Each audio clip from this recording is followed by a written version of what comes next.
So let's say you found the skeleton. How would you tell it's a dinosaur? You personally, how would you decide? Well, interesting question. I don't know. I'd have to do some research on that.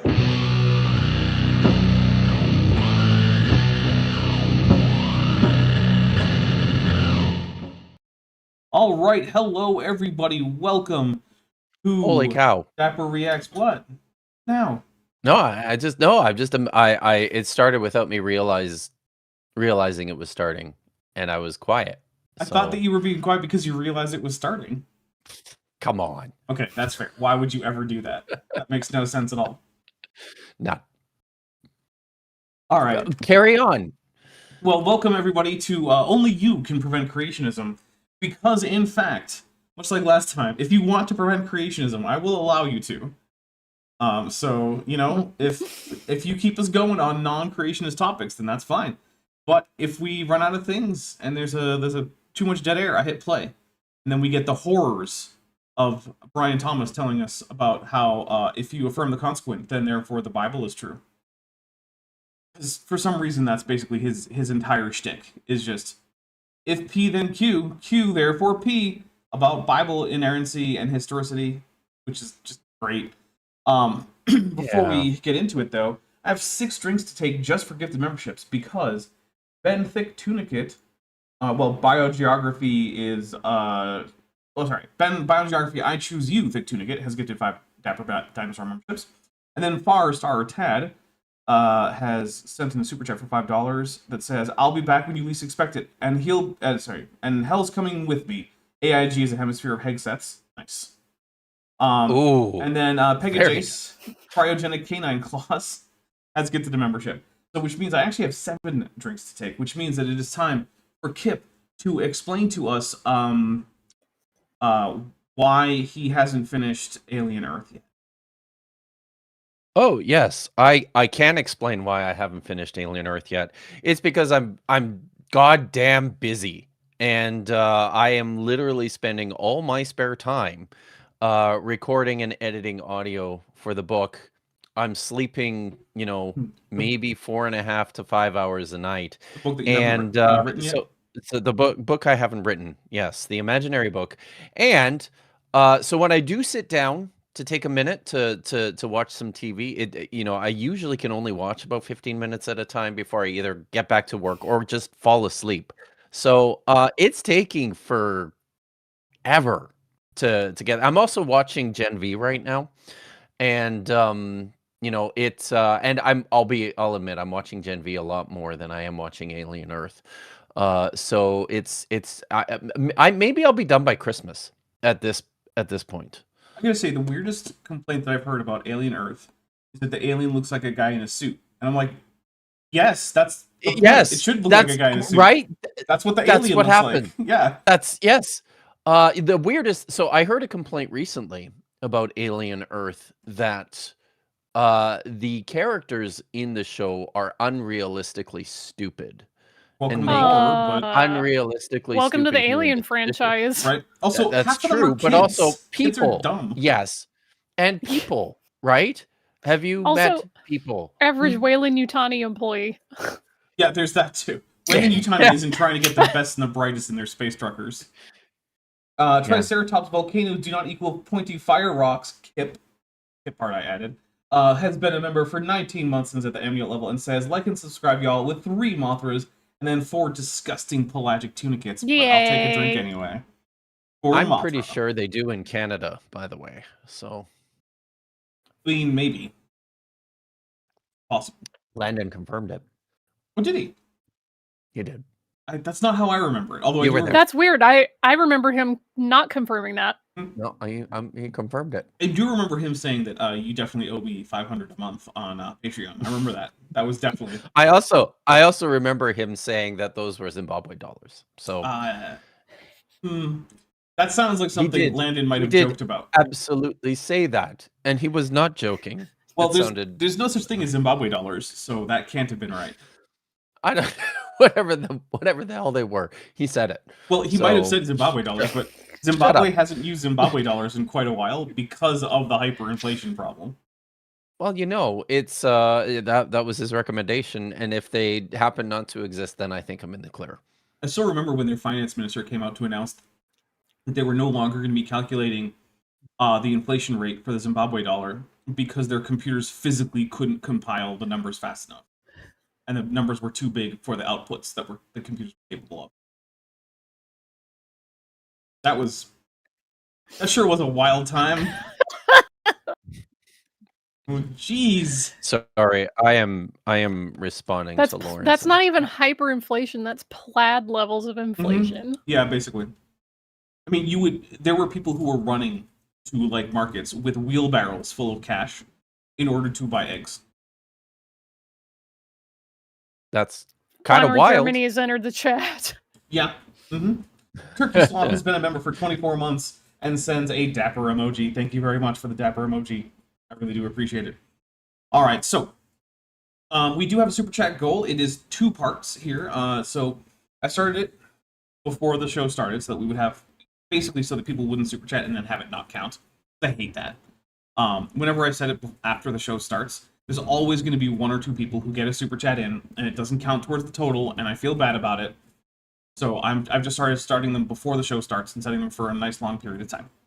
But if we can get to 15 of the $5 or higher super chats before the super chat goal ends, I will put into chat a Steam key for Vermintide, which is a 4-player action RPG that's sort of similar in genre to Left 4 Dead, and you are fighting your way across an apocalyptic, sort of like late medieval, early modern Holy Roman Empire town that is overrun with humanoid rats who are poisoning Hail Ratma! everyone. Yeah, lots of Hail Ratma. They're doing horrible magical experiments on things, using their flesh-crafted rat ogres to attack you and stuff like that. So the Ratmas are Tsimichi? 1 clan of them are, yeah. Hey! Yeah.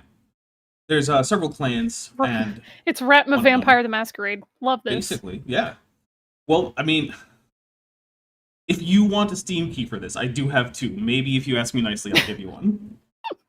No, I mean, I'm good. I'm just... Okay. You know. Farstar Attack for $5 says, I avoided the atmosphere in a space elevator to prevent a xenomorph infestation. We're not dumb, we're just resigned. Yeah. How's the audiobook going? He already answered that. No, I mean, I can be more specific though. Okay. I'm pretty happy with the results so far. I think it sounds really good. I am the book itself is 17 chapters. I am currently halfway through chapter 10. I'm more than halfway through and that's the editing portion. So I'm more than halfway through editing the audiobook, and I hope to finish chapter 10 today actually, and do a little bit of chapter 11. So it's coming slowly, but it is coming. Metageeky Platypus Librarian says, some call it a hyperinflation problem. Others call it a fetish fulfilled. Thank you. I definitely needed to think about that. Just like how AIG never has too many lampreys in their sporins, and I'll take a drink. Thank you. Thank you, Metageeky. I definitely needed to think about inflation fetishes. Oh my god. Look, I'm not kink shaming. No, kid, we're not explaining it. Don't ask. Just move on. I'm just kink asking why. Al Trucker, actually, I'm not. You can just leave me. I don't need to know. It's fine. I just don't need to. Good luck with this one. Al Trucker, member for 24 months, who's at the amniote level, says, a bow, cockwomblex, strips, eels, furry goose herds, inky krill licking me nogs, awful, probed, quixotically, rash, slimy trunks, undervents, xylophonic yak zoos. All right. Thank you.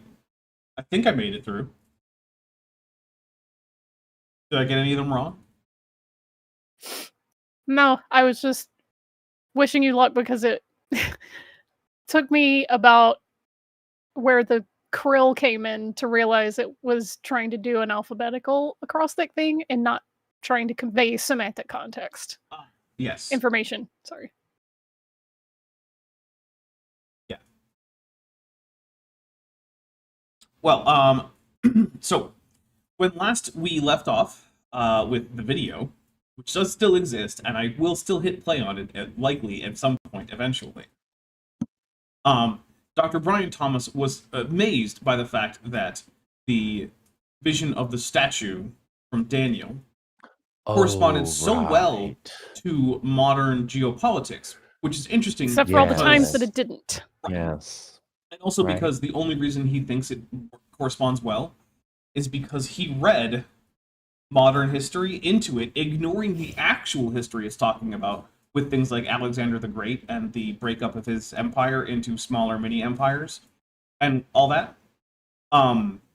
Yeah, so it's not it's not even the prediction he thinks it is. Did I explain the four kingdom trope? Mhm. Okay. Yep. So yeah, and he was very smug about it, and I don't know why, because Sorry.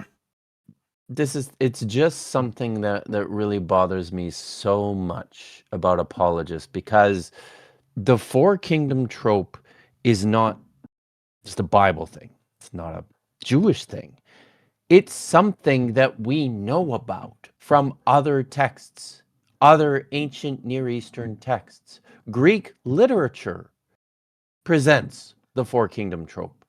Why would Daniel have something different than that? because when they're Daniel all is the from same God, that's thing, why.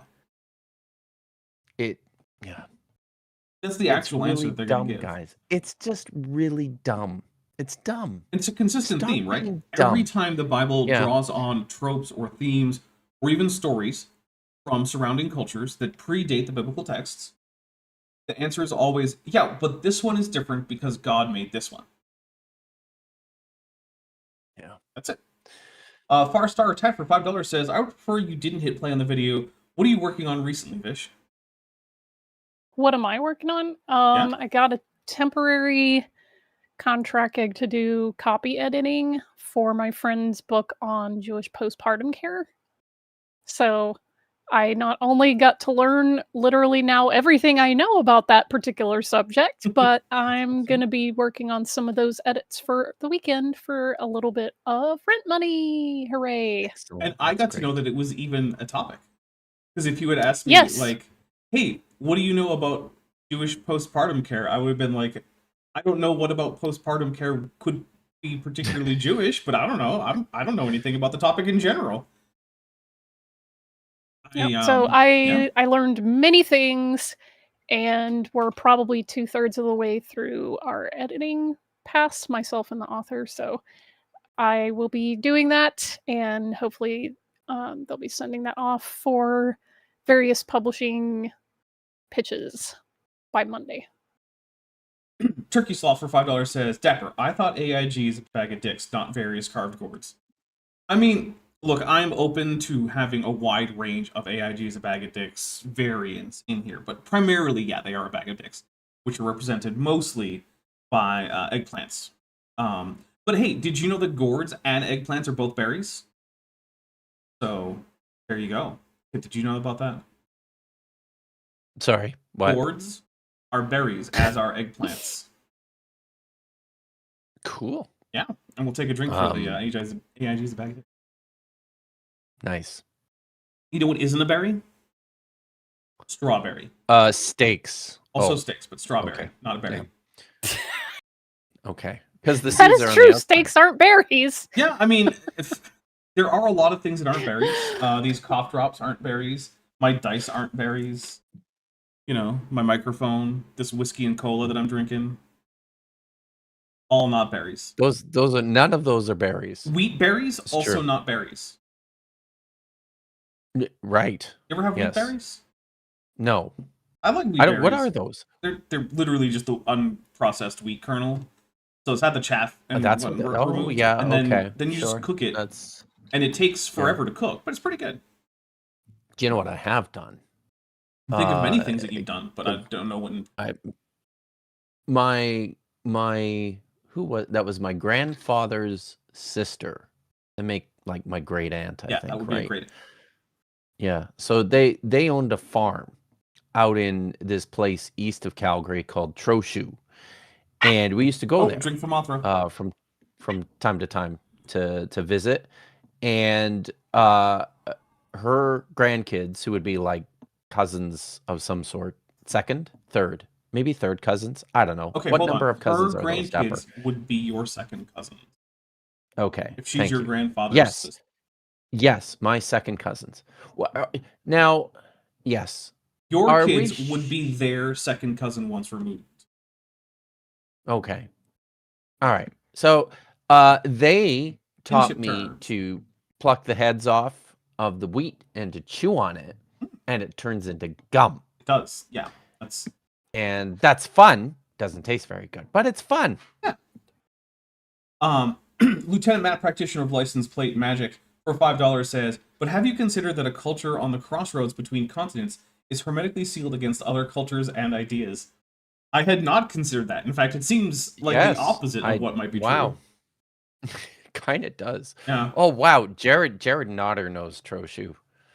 So that would mean that I bet Jared Notter also knows Three Hills, which is the home of the Prairie Bible Institute, which is where my father went to college, and my wife went to high school there as well. So, oh, by the way, if you're gonna cook wheat berries, either do it in a pressure cooker or be prepared for like a 4-hour boiling process. Very, very, very long. Yeah, I tried it once without a pressure cooker, and I would every once in a while test one of the berries, and I was like, oh, this is still like rock hard. It's been like boiling for 2 hours. Why do I have to keep doing this? 2 hours? Yeah. Yeah. 9 Put them in a hours. Pressure cooker. Yeah. Yeah. Yes. One of those takes way too long. There's a reason that we grind wheat berries up into wheat flour before using it in cooking, usually. It's because the berries themselves take way too long. Yeah. Also, flour's good. I mean, it depends on what you're doing, but yeah, in many cases. It's good for making a roux or for many kinds of bread. Yeah. Pasta, yeah. You know, yeah. It's all, I mean, thank you for flour. Garth Noble said pressure cooker, autoclave it. I mean, I guess you could. I would be interested to see how autoclaved wheat berries come out. That would be, yeah. That you know, if you autoclave some wheat berries, please report back. Let me know how that goes. I don't know who would have access to an autoclave that they would just then let you put berries in, or wheat berries, but it would be interesting. I feel like pretty much the only people that have autoclaves are like labs and hospitals, and neither of them want you. Tattoo shops. Oh, I didn't even think about that. Yeah, maybe. Mm-hmm. Yeah, I didn't even think about that. Because I don't go to tattoo shops, right? I mean, me neither, but I drop people that do piercings as well, which are frequently in tattoo shops. Okay, yeah. I have dropped my kids off at tattoo shops. That's the closest I've been. So I went inside once to sign a permission slip. That makes sense, because like a kid was Or a just release, under the age or whatever. Yeah, but curiously enough, my youngest managed to get tattoos without me, signing any. Yeah, right. I won't comment further because it's not my place. Farstar Attack for $5 says, "Oh, I want Kip's opinion about Relic 3D, the Relic 3D version of the Yahweh and his Asher inscription replica. Oh, that Dan McClellan received. Oh yeah, did you see his video about this? Yeah. So you know the Adonai and his Asher. I don't watch Dan McClellan. So, but what did he do? Shade. Seriously, get wrecked, Dan. So he got a replica of the carving that he has on some of his merch of what's presumably Adonai and Asherah sitting next to each other with an inscription, and he got a 3D replica of the actual artifact. So I mean, he's had a replica of the little I've seen his altar Ta'ana stand, cult stand. Yeah, yes, which is pretty cool. But object. the inscription Miller replica, just- it's like segments of the bowl or whatever that they were painting on. He's hunting on as well. Yeah. It looks really cool. Yeah, cool. Yeah, Zach Miller just got one of those too. The Tutanock cult stand. Yeah. That's very cool. It's pretty sweet. I'm wonder if I so could get mad my that hands like on this I scale. just happened to walk back from like the bathroom at this book signing tour right after Dan had been like, "Who wants this, cult stand printing?" And I have wanted one of those for so freaking long. And someone was like, "I guess I'll take it." And I would have been like, "Me!" immediately. Salty. Sorry. Sapphire Equatorial Poles Light for $5 says, I heard that Canadians walk around wearing tunicates on their head. Look, Dr. Kip's wearing one now. Why would y'all do that? No. This is a toque. It's a toque. That's what it's called. No, it's not a toque-kit. It's a toque. Can it move And around we on wear its them own? because they're warm and comfortable, and they keep the brains in. And they're made of cellulose. So They have bi-directional circulatory systems. Food basket. no, Oh. it's a toque. Mm. It's a toque, you guys. It's a Okay, but toque. what if we made a Canadian-themed horror movie in which the toques were actually parasitic tunicates? Didn't Futurama have an episode about I might this? watch that actually. So They had a similarly themed one. Fellow Simon Whistler enjoyer in the chat, Jillian Wren says the casual criminalist could not pronounce it in yesterday's video. What's the it that they couldn't pronounce? Toke. Oh yeah. what video? I didn't see that one. Casual Who made a Criminalist. video? Oh, It's one of the Fact Boy channels. it's somebody else I don't watch. So I have a very rare limited edition version, printing or whatever, of the Casual Criminalist notebook that Simon refuses to make ever again. Because it includes all of his advice to criminals. No, it's because the production costs were so high that keeping it at a reasonable price point just wasn't going to work. That's why he put it at an unreasonable price point, and it's only for people who really care. I mean, the thing is, like, yeah, sure, some people would buy it, but he wanted lots of people to buy it so that he could make this thing called profit. So, I like Prophet. like Prophet Elijah. or profit like Ferengi. Oh, that's a different Yes. kind. Mhm. Yep. What's your favorite rule of acquisition? Rule number 111. You're making this up.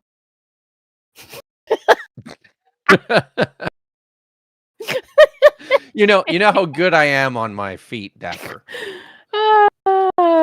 Why do you do live shows if you're not good on your feet? Well, that's a good question, actually. I know.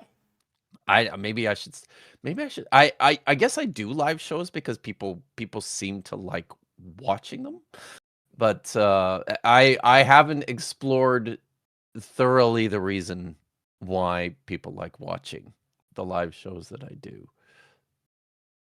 So I don't know. I can tell you what my favorite rule of acquisition is. What is it? Knowledge equals profit. That's a good one. Mine, of course, is treat your employees like family. Exploit them. That's good. This is a good one. Lieutenant Matt, practitioner of license plate magic for $2 says, "Full of a toque." Yes, Yes, good. that's a good one. I'm gonna hit play. That is a good one. But the angel interprets those visions. He sees the vision. He doesn't know what it means. He asks an angel. The angel goes, "Okay, well, what this represents is 4 world powers that are going to come." And We have a super chat. Okay, Oh my god. the angel says 4 world superpowers, but Brian, why did you then break it up into like 7? What is your reasoning there? Oh, is it because the whole thing doesn't actually fit into your current eschatological, I don't know, fantasies, and you want it to? Is that what's going on? That's exactly what's going on. Also, you know what also doesn't fit in is the equation and the mathematical gymnastics that need to occur Look, to get Jeremiah's so-called 70 weeks prophecy to fit in with the actual timetable that the writer of Daniel is dealing with, and with the fact that the exile was probably over before seven, or Kip, well, not over, but the if there return had is probably actually happened before the end of if there's 70 one years. thing that I know, it's that Mhm. evangelical Christians are extremely good at math, okay? Because I have been reliably and repeatedly assured that 1 + 1 + 1 equals 1, and that 3 actually equals 1.5. So, I yeah, feel why are you like trying to like that's do not the 70 weeks thing? Like right. all of this works out. I somehow that doesn't seem right to me, Vish. Yeah, but I see, you just don't have the Holy Spirit. That's true. So, you know what I like to remind people about the prophecy of the so-called prophecy of 70 weeks from Jeremiah chapter 29 is that he probably when I read that text, I don't see him going, "Yay, you're coming back in 70 years." He's actually saying, "Whoa, whoa, whoa, whoa. I know there's these absolute dipshits hanging out with you in Babylon and telling you to get ready to go home inside of 2 years. Forget that shit. You're staying there for 70 years. You're going to be there for so long that you should probably just buy some houses and settle in for the long haul. Maybe start giving your daughters and taking sons for marriage, because you're not going anywhere anytime soon. In fact, you'll probably all be dead before anything happens like that." Got a couple super chats. Farstar Tad has to correct me because I got it wrong. Rule 111 is treat people in your debt like family. Exploit them. I'm sorry. Wasn't employees. Although, Is it Rule 111? yeah. Well, I mean, okay. Really? Farstar Tad says so. Well, we all know about Farstar Tad. Oh. So, you know. Oh, okay. Right. I don't, but I'll nod No, along in you're agreement. just supposed to say, oh, of course, Farstar Tad, yeah. Farstar, that guy, right? Iffy. No.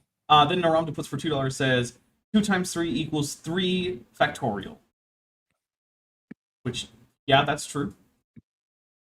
Although I think I was supposed to read it as like 2 times 3 equals 3, as if it was an exclamation mark and not, or point, or yeah, not the actual like factorial. That's how I ruined would it. have read it. Factorial. Yeah, see, I'm too good at math for Kip.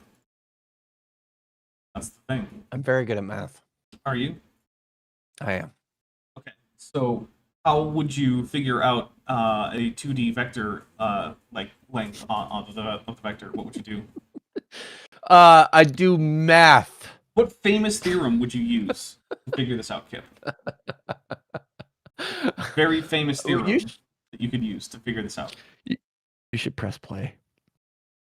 Kip is volunteering for the creationism rather than just say the Pythagorean theorem. They came, Yeah. just as foretold. So that's a fun one. I love Micah. Except that the way that you interpret it isn't what was told. So sorry, there, Brian. It's pretty fun when you interpret things like that too. I agree.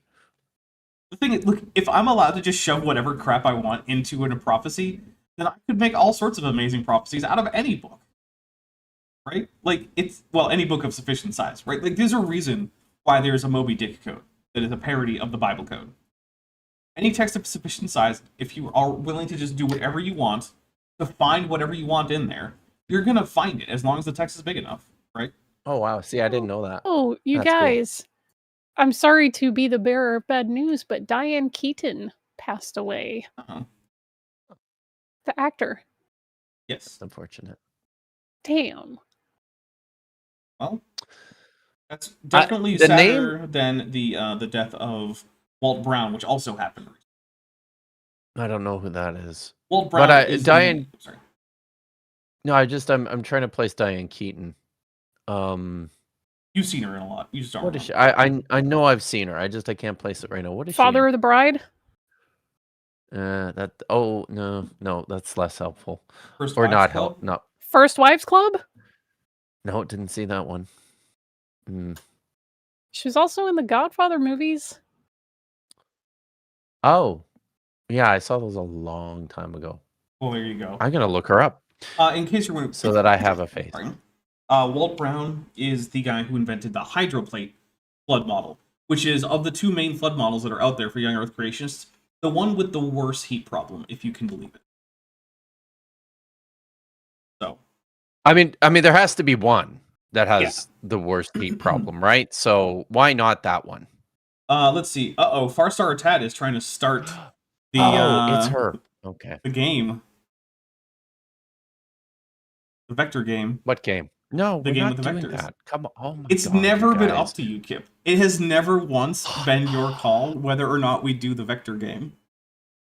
I don't know why you think that saying, "Oh, I'm not doing that," makes any difference at all, since it doesn't actually involve you in any way. Like, it's completely something that the chat wants to do and that I can facilitate. Look. Okay, I'm looking. All right. Fine. Okay. So first, let me zero out everyone's scores here. Because we're all starting fresh at 0 at the origin. Farstar Attack for $5 says, the audio on the video is a bit loud. I will try to turn it down. -1i for Kip. +1 for Vish. There's that one. And then -3 for Daps, putting me in the lead right now. Is it a coincidence that the game started like at the same time that Maya showed up? It might. I don't know. I don't know how to answer that question. Feels sus to me. Let's see. So that was for $5. Pat Miracle, in the scientific sense, Clippo, has gifted 5 Dapper Dinosaur memberships. While I drink that, we're going to have Vishanti tell us why it is that the Ocampa might be the most biologically insane species that the Star Trek writers have ever come up with. And there's only one right answer to it, and she knows what it is. I'm sorry, the what? The Ocampa, the Kess species from Voyager. I really didn't watch Voyager at all. Wow. I may have seen an episode, and I couldn't tell you what it was. You know, it wasn't my Star Trek. I didn't find it interesting. Neither mine. You know, I was in a Star Trek RPG last night. It's true. For I guess it was the second time. But first time in public, but honestly, I think it might have been the nerdiest thing I've ever done. Yeah. It was kind of adorable how impressed you were by the set, though. I really did appreciate that. Yep.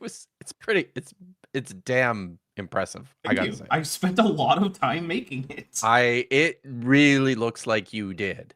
I did. I wanted to do Michael Okuda proud. I don't know who that is. Yeah, I told you yesterday who it is. Did you? Who's Michael an art director Okuda? Okuda. Okuda. Okay. He's an art director he and for his Star wife. Trek: The Next Generation. Yeah, those two. They Denise. basically, Denise and Michael, they designed the look of Star Trek from like the 80s on. Oh, okay. But I probably wasn't listening. Sorry. That's why those L-Cars interfaces are also called Okudagrams, after Michael really? Okuda. Wow. Yeah, that's cool. No, they did a fine job. They really I did. have to say. It's very distinctive and very, very pleasing look. Cognitive Trifurcation, who's been a member for 17 months, says, remember, 1 divided by 3 equals 1, and 1 times 3 equals 1, but 1 plus 1 plus 1 equals 3. Godzilla. Thank you very much. So, I'm pretty sure that's a Beatles joke. Lieutenant Matt, practitioner of license plate magic, for $5 says, Caesar in Pontus. Winnie weedy wiki. Caesar with other Roman wives. Winnie. Nice. Good. Good. Yeah. You know, the famous cogito ergo sum is a lot more fun if you take the G out of cogito. That is funny. Yeah, see? Good job. I made a sex Excellent. joke in case anyone didn't follow that one.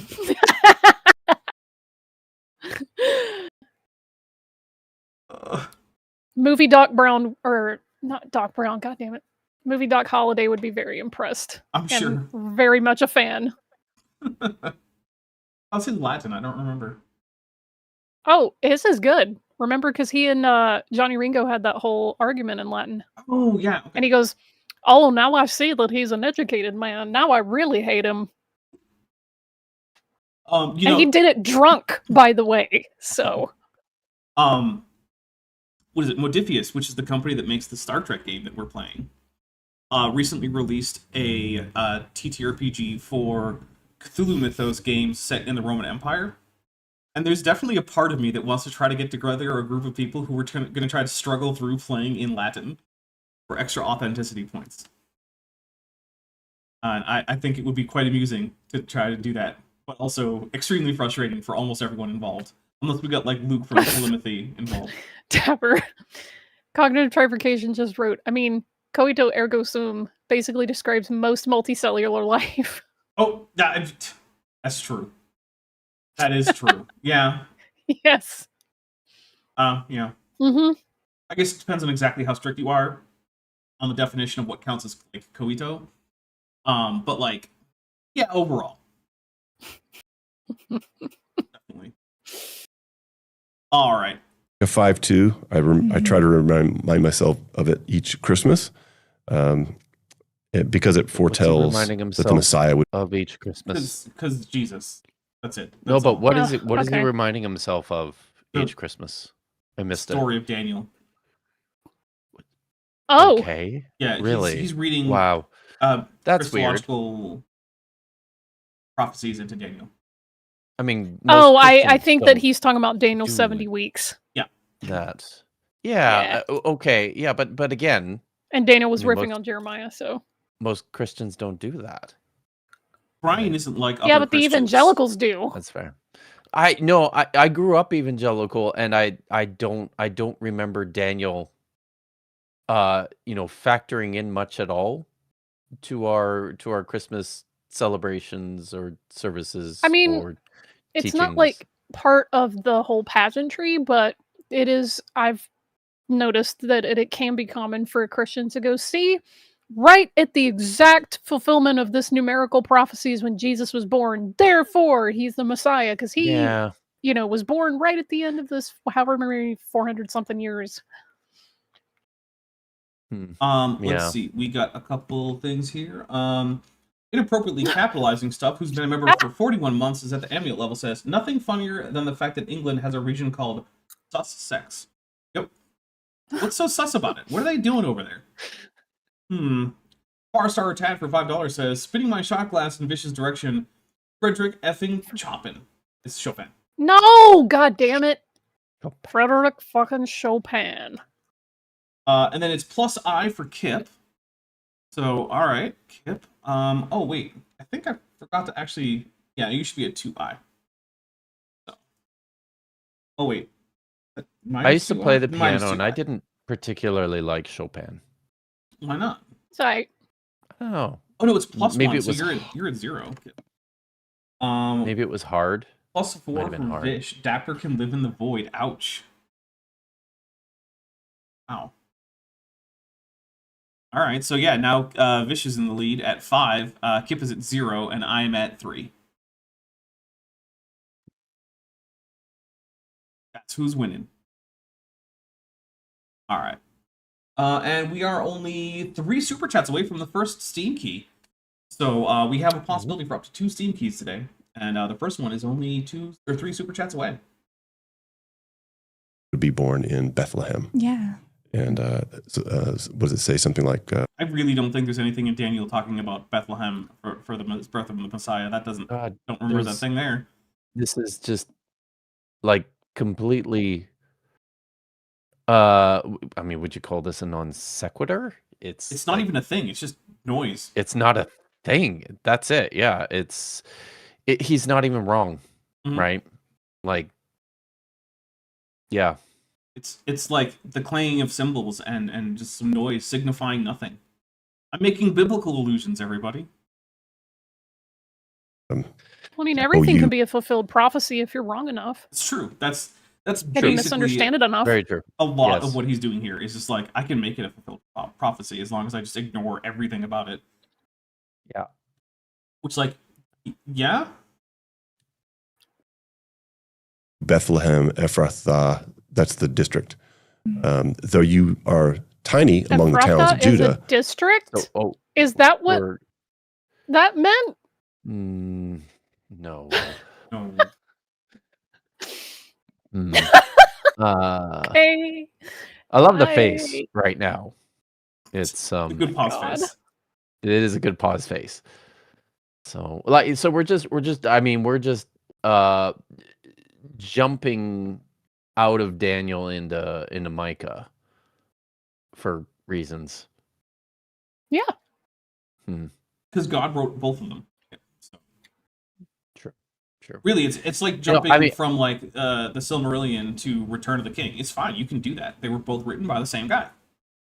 They were, they weren't even written at remotely the same period of time. Yeah, the like not even Silmarillion close. was written It's mostly like in the trenches of World War One, and then the Return of the King was something that was written way later, like decades after. I mean, we're talking about hundreds of years here. Well, no, he didn't live that long. No, okay. Okay. From you will come the one. The one's going to come from you. And guess what happened? from that town came the Okay. one. Okay, but here's the problem, The though. one. The only reason that we have to think that Jesus was born in Bethlehem are contradictory stories from two of the Gospels, neither of which seem to be plausibly historical on their own, and which again contradict each other. If you want to say it's a fulfilled story, you're going to have to address the fact that everything seems like Jesus was probably born in Nazareth. Or at least we don't have any good reason to reject that possibility. We certainly don't have a good reason to accept the Bethlehem tradition as being more likely historical than not. Right? Yeah, and the reason for it being extremely unlikely, the way that the narrative presents his birth in Bethlehem, is let's just pretend that there was a census at that time, which there wasn't, but let's just pretend for a sec. Censuses are done for like taxation purposes. Why on God's green earth would you tell people to go to an ancestral town for taxation purposes? You want to know where they live currently. Right. Okay.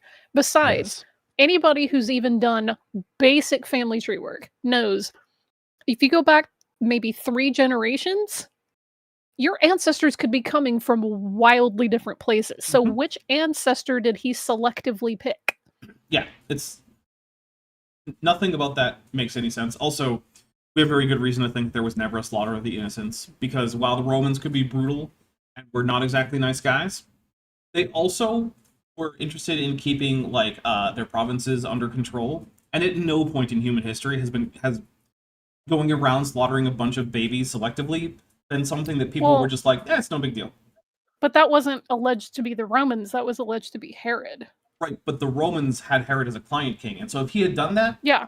you can almost guarantee that they would have been like, bro, You're done. what are you doing? Dude. No, nope, we're not having that, because that's how you lose control of a client king, is if his people rise up because he's been going around slaughtering babies for no reason. It's like there would almost certainly be historical records of the slaughter of the innocents if it had happened on anything close to the scale depicted in the Bible. Now, if you want to argue, like, well, the slaughter of the innocents was like 5 babies, okay, maybe, I guess. But at that point, like, what are we talking about here? That's not what's being depicted in the Gospels, and you know it.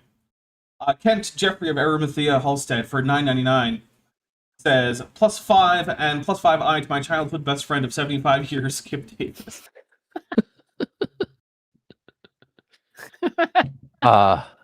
Thanks. Hey, that puts you. That actually puts you in a pretty good lead. Actually, you're at Am I winning? 7.07. Yeah, 7.07. Oh, good. Now, Kip, remember what formula would you use to figure out that it's I heard you say the Pythagorean Pythagorean theorem? Yeah. Pythagorean. You'd have to use what yes, branch of I can mathematics? speak English. I don't know. Trigonometry? Okay, thank you. Trigonometry. I didn't take. I don't think I took. Did you not take trig? Did I? Oh, what is it? I may have taken basic trig in high school, but after that, I never took it again Oh wait, on purpose. Aren't you from like Alberta? Mm-hmm. It's like the Oklahoma of Canada, so yeah, I guess that makes sense. Kind of, right? Yeah. I love that Oklahoma is 50th. It's a miracle I can do many education. things. And their response at first to being 50th in education was like, "What if we bought a bunch of Trump Bibles?" I was like, "Yeah, that'll help." Right. Yeah. Yeah. Lieutenant Matt, practitioner of license plate matching for $5, says, "Do you want uprisings? Because that's how you get uprisings." Yeah, exactly. That's the thing, right? That is exactly how you get uprisings. And you know what Rome hates the most? It's uprisings. They hate uprisings. That is no. Yeah, the Jews anything- can attest to anything that. but- Thanks. Yeah. Because we tried it several times, and you know how many of those tries worked? 0. I mean, if by work you meant, like, was the goal not to be completely kicked out of your own capital city? Because if that's the goal, then it was a smashing success that last time. Well, yeah, but it still took a long time for that to happen. So smashing, right? Let's not give them too much credit. Well, I mean, they smashed the temple. The Romans did, yes. Yeah, not a good time to be either a Roman or a Roman subject is during an uprising. Yeah, it's a bad time all around. Don't do it. Also, that on its own, the overturning of the destruction of the temple during the rebellion is a good reason to think that the talk about Jesus thing, no stone will be left uncovered, and you'll see the temple destroyed and come back. Punked. Probably a good reason to think that the gospel there was written after the destruction of the temple and the conversion of Jerusalem to, what was it, Aya Capitolina or something like that? Aya Capitolina, something like that? Yeah. Mhm. Yep.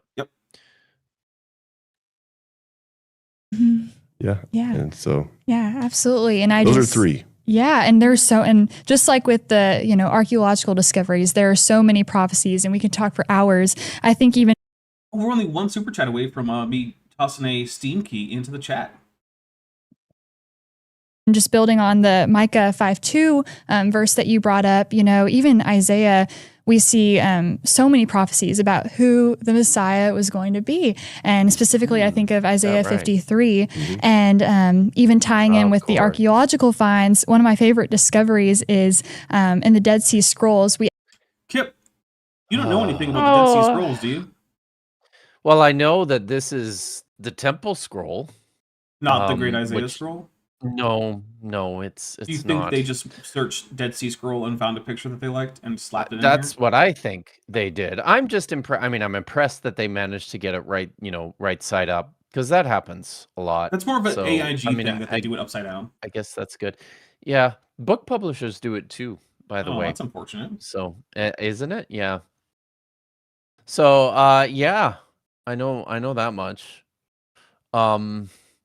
So what is yeah, I mean, maybe I'm dying to hear what she thinks we discovered in the Dead Sea Scrolls. We actually have the complete manuscript of Isaiah. Is that accurate? There is a complete manuscript of Isaiah in the Dead Sea Scrolls. There are fragmentary copies of 2 more complete manuscripts of Isaiah. But then there are also a whole bunch of fragments from a number of other different manuscripts of I'm gonna Isaiah. say that's- None of which these guys would consider complete, right? Because unlike when I say complete here, what I'm talking about are scrolls that contained what we consider to be all of Isaiah, chapters 1 through 66, but they had a whole bunch of scrolls that were, Isaiah, but only contained parts of Isaiah and parts of Isaiah that actually work, I think, pretty favorably towards the scholarly models of how this composite book was actually written and stitched together. So, yeah. I'm realizing I forgot to add some of the gifted memberships into the donations tracker here. Oh, I'm sorry about that. Looking at it, I was like, it seems low. I think we did better than that. Anyway, I'm still going to take a drink for her getting that close enough to correct that. I'm going to take a drink for her getting it right, because there is a complete Isaiah scroll. There, yes, there is. So I'm thirsty. There certainly is. Good. People are going to clip that. No. The oldest full manuscript that we still have, and it dates to around 125 BC. And that is that accurate? This is reasonably accurate. Okay, we'll take it. So and on the I would also say that on the basis of most publicly available information, that's the date that you're going to get. Oh. Well, I'm not expecting. Oh, sorry. I was going to say, okay, so let's give her that it was approximately 125 BC. Cool. Therefore, what? Right? Yeah.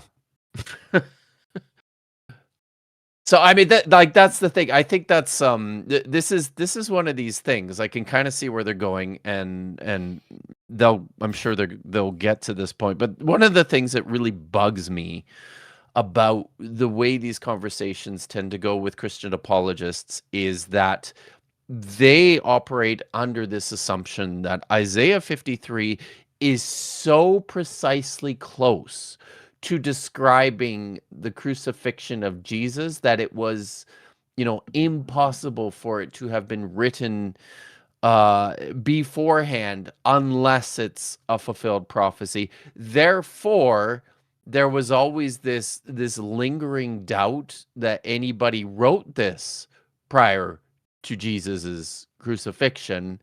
And the discovery of the Dead Sea Scrolls actually proves that it was. The problem with this is that is all just one giant fucking straw man. Like nobody thought that this stuff. I mean, maybe there were people who don't know anything thought that these things in Isaiah were written after the fact, after the Christian scriptures, but nobody who actually knows things thought this. Nobody. Everybody was always completely aware that the book of Isaiah predated Christianity. This was never in dispute. And one of the reasons for that is because nothing within Isaiah 53 actually matches that closely to what is, in the passion narrative of Jesus, except those parts that the gospel writers, the Apostle Paul, are straining to connect. Okay, I'm done now. Ashley, Mitochondrial Eve, thank you very much. Did you see my my video that came out recently that had you in it? Oh yeah, I did. That was good. Yeah. And did you see the mitochondrial counter? The mitochondrial. No, mitochondrial counter. The mitochondrial counter. Yeah, because Dan Biddle kept consistently saying mitochondria as mitochondria and mitochondrial as mitochondria. I missed that. Oh, I didn't see that. I have to go back and watch it. Anyway, it says AIG is an assorted array of asinine. Okay, so I'm not sure what to do here, right? Because we have a pe, an aleph with like an a vowel, and then a tzade. And I don't know how to put that together into a pronounceable, series of sounds. Pe'ats. Or feats. But no, it's doubled. It's pa. I can't see it. No. Oh, is there a dog? It's very small, and I'm not able to get. But if you don't, good... I think we're trying to go. If you don't have the schwa under the pay, would it be pa'ats, or would it just be pots? It's listed as pre-Yiddish and definitely not with a Yiddish word for the word YouTube doesn't like with a added. So it's clearly okay. I see the Dagish now. Yeah, we're going for pots. Okay. But thank you very much. I'll take it. Pots. See, I think pots. Did they mean putts? Yeah, it's pots because it's supposed to be Yiddish, not Hebrew. Okay. Huh. Okay. But it took me a little while to get there. Look, I don't speak Yiddish outside of whatever cultural diffusion has happened because of specifically New York Jews making media. So I will very likely not recognize 99% of that stuff. Yeah. Actually, I've had an Israeli try to, like, I don't know, like, ask me about, like, oh, have you ever heard of this slang term from Yiddish? I'm like, yeah, man, I live in the United States, where a lot of Ashkenazis have made a lot of popular media that is full of Yiddish phrases and words and whatnot. It's pretty common to know a few. Mel Brooks. Yeah, Mel Brooks. Primarily. Yeah. Like, it's not exactly hard for most Americans to recognize some Yiddish phrases and pejoratives and things. But also, that is our 15th super chat for the super chat goal, which means what I'm going to do now is I'm going to put in chat a Steam key for Vermintide. Now, Shanti and Kip, you're not allowed to take this. However, I don't want it. Oh no. I know, but I have to say it. Anyway, anyone else, whether you super chatted it or not, or whether you're a member or not, you just have to be here. You may grab it. And what I would like you to do is, if you actually do get it, tag me letting me know that you got the game. And that will let not only me know to congratulate you, but will let everyone else know that they were too slow. So, Hey, did you guys see this? Jillian Equatorial South Pole Ren points out that Diane Keaton directed a couple of Belinda Carlisle videos. I did not. That's very cool. Let's see. Lieutenant Matt, practitioner of license plate magic for $5 says, to evangelicals, the Hebrew Bible is both as hard as granite and as flexible as Gumby.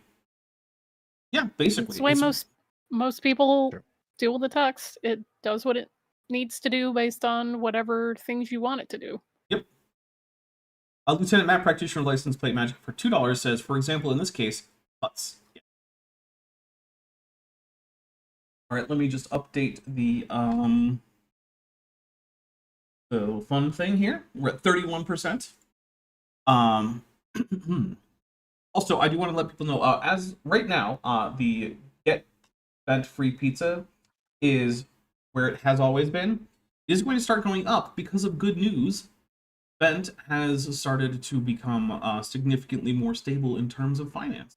So that's good. Oh, that's awesome. Yeah, I don't know exactly how much he does or doesn't want me to get into things, but things are looking up for Bent lately. Good. Very happy for Bent.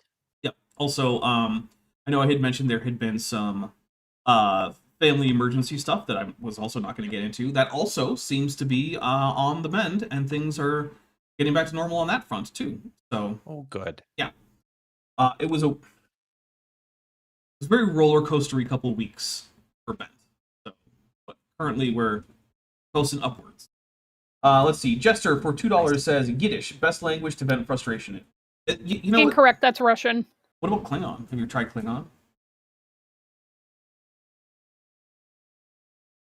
That's a no. Might be Russian. I don't know. Mitochondrial Tad, who's been a member for 8 months, says, I watched the video with Kip. No mispronunciation. Mitochondrial Tad. The mitochondrial. Oh, yeah. Yes. Okay, there we go. Yeah. But by the way, thank you again, Kip, for doing that interview. It was a great part of the video, and everyone in the chat appreciated it. No, it was fun. Yeah. And I think it's a really good video too. Even though I totally missed the mitochondrial part. All right. Try ASL. I don't know enough ASL to vent my frustration in that language. I mean, ASL that I need to express my language is just a raised middle finger. Yeah, okay. I mean, there's that. But like beyond that, I don't really know too many like naughty words in ASL. Actually, don't really know very much ASL overall. I used to know more. When I knew a lot more when I was hanging out with my my deaf third cousin, who lived about a block and a half away. So when we were hanging out, I picked up a lot more, but then I just haven't had cause to use it. Has anyone gotten the Vermintide? Please tag me if you have. I'm out of coffee. How dare you? Do you remember that time that we told you to brew coffee and you were like, "Nah, I don't need any right now." Yeah, but it's also break time, isn't it? Yeah, we'll take a quick break. We'll be back. So thank you. All right. Please let me know if you get it. Please, someone do grab it. I want someone to be able to have this game because it's free. It's a fun game. Someone redeemed it and they're not saying who. I know, right? All right, well, we'll be back in just a few minutes. In the meantime, please enjoy the musical stylings of Beethoven. Hey, before you leave, I just...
Okay, we are back. First of all, I do want to take a Dapper Professional because I did, in fact, click on credits rather than intermission at first.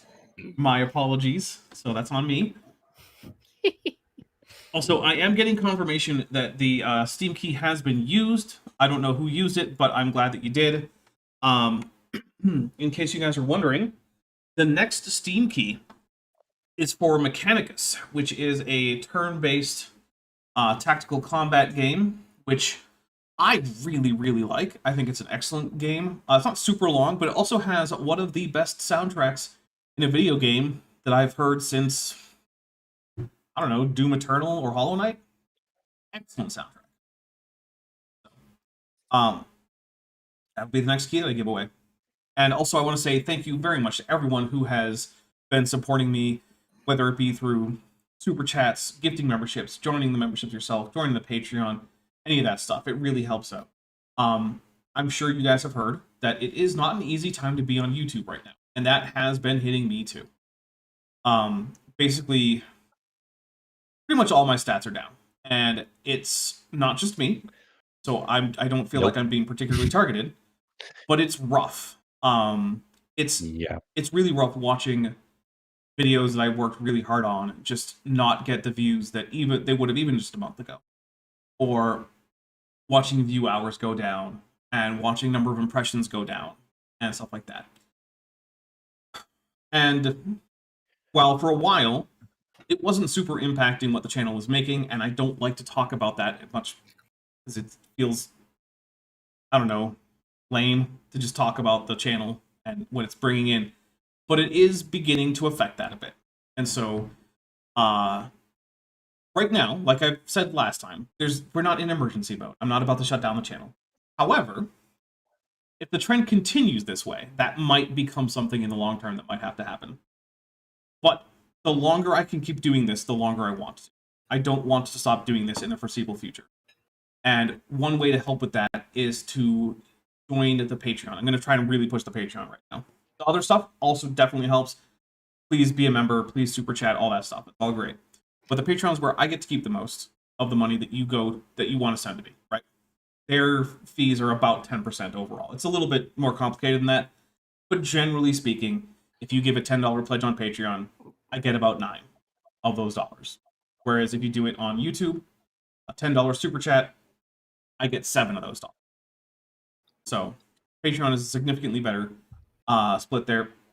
So please, if you can afford it, I really mean this, if it's money you could afford to lose, and you like what I'm doing, and you want me to be able to keep doing it, please check out the Patreon. It's linked in the description. Chesh does have a Patreon, but so does Bashanti, who I meant to talk about in this section. Because I'll be on the Chesh on Tuesday. I'll talk about her Patreon then. But yeah, if you are interested in keeping this going, that would be the best way that you could help out. And it starts at $1 a month. You can get a 15% discount if you go annual. It gets you access to my Discord server, early access to videos. There's higher tiers with better perks, and stuff like that. There's also, like, if you're at the $10 or up tier, there are some blend files that you can get if you like some stuff to drop into your Blender. I think there's like a film emulation file. There's several different procedural materials. I think there's a few geometry node setups. There's also at least one file that I set up for 3D printing for if you want to use it for your Star Trek Adventures games. I have a 3D printable momentum and threat tracker. So there's a little stand with like a trapezoidal base with 2 poles that come up from it so that you can place little tokens on it that represent threat or momentum. You can just get that printed out on your resin printer or your what is it? What's the other one? Whatever printer you have, just print it out. I don't know. But yeah, that is my request if you can afford it and you like what I do. Please consider joining the Patreon. It is also nice because it doesn't depend on YouTube, who could just change things at the drop of a hat, right? If YouTube's just like, hey, we decided you're not a partner anymore, there's literally nothing I can do except ask for them to please not do that. Whereas Patreon is very unlikely to do that. So, let's see. Lieutenant Matt, the practitioner of license plate magic, has gifted 5 Dapper dinosaur memberships. And I know it doesn't say has gifted anymore. I don't care. And then Mitochondrial Tad says, the only reason I watch Dapper's videos is they make me despise the weakness of the flesh and crave the purity of steel. AIG, Good. yes. AIG claimed the code. Oh, those dicks.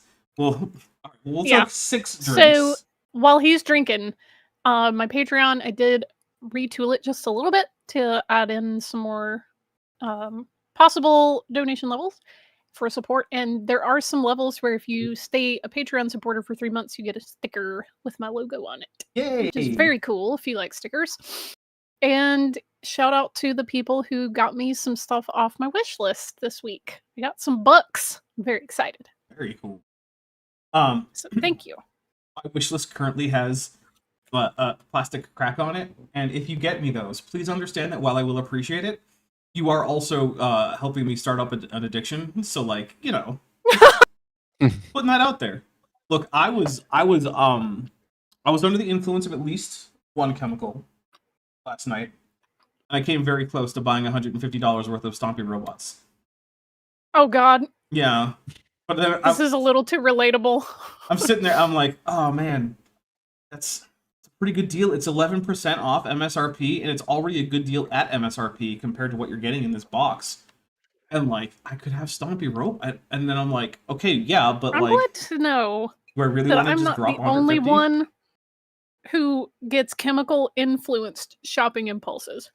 I feel like that's just a normal human thing, right? Because you have lower impulse control, and you know what's constantly an impulse control thing for me is don't buy the Stompy robot plastic crack. Just don't do it.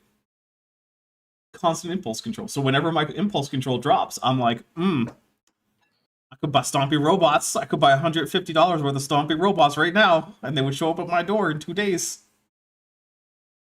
And then I would put them together, and then I would probably wait for months and months and months while they sit in my pile of shame unpainted. Because I know me. I know how I operate. I don't know if Kip even knows what, like, in the most broad sense, what we're talking about. No, I tuned out a long time ago. Kip, so I have a bunch of things on my wish list for a game called Legions Imperialis, which is a miniature war game that you play on a tabletop. And it involves painting miniatures of little soldiers and giant Stompy robots and things like that, and pitting them in battle against your friend's army of little toy soldiers and Stompy robots. But that sounds fun. It is fun, but it's also like $1,000 just to get a basic army. Holy shit. Okay, that's not actually true. It's more like $500 or $600. But that's still a lot. Still, yeah, that's a lot. Yeah. Man. Yeah. But also, that is a commitment. It's an artistic and creative outlet, so I do like that too, right? Mm-hmm. And plus, it's a lot of fun to just sit there, put on a movie or a podcast or something, and then sit there and paint or assemble miniatures and just zone out while you apply washes and highlights and all that good stuff. Nice. Dry brush, zenithal coating, all that stuff. Inappropriately capitalizing stuff for 200 Argentinian pesos says, a reminder that some Sephardic pronounce ayin as n, so they say Am Yisrael as Nam Yisrael, not too dissimilar to what a cannibal in the Middle East might say. I don't know what the cannibal in the Middle East part means. Nom nom nom. Nom Israel. Oh, there, I got it. Got Yeah. it. Yep. I see. Fish is smarter than both of us. That's the secret. Yeah. Yeah. It's not even close. No. Yep. All right, so we're gonna hit play. Was over a century before Jesus even came. So we have this literal manuscript with us today. That Gringavaldi Gurnison says, reject GW, embrace Battletech, cheaper giant robots. So here's the thing, it is cheaper, but I really like the aesthetics of the Imperial of the Titans more than the Battletech. I like the curved armor plates and lots of like pistons and ball joints and whatnot over the sort of boxy look. Not that I don't like the Battletech look. I really, really, really like the look of the Titans. It also gives me an excuse to paint on like heraldry and stuff like that. So, yeah. Sorry, Battletech, nothing against you. Also, I do like that the Legions Imperialis rule set is a alternating activation rather than a I go, you go rule set. Because I go, you go in terms of battle, like tabletop battle is pretty passe, and 40k is just sticking with it. But like alternating activation, like you get that in, I think War Machine does it. I know Trench Crusade does it. Legions Imperialis does it. You get it in like a lot of games. Get alternating activation. It's more fun because you don't have to sit around waiting as long. Because when one person is like, all right, well it's my turn. I'm going to move all 150 of my little models 6 inches, and then I'm going to roll shooting for all of them, and then I'm going to roll charge ranges for all of them. And then finally, once we've dealt with all of that, it's your turn. And then I get to wait for you to do all that stuff too. That's a lot. That's why I like alternating activation. that points to a Messiah that wouldn't be born for another 100 years. And I just think that's incredible and further just encourages us in our faith in Scripture. Okay. problem is, again, Hmm.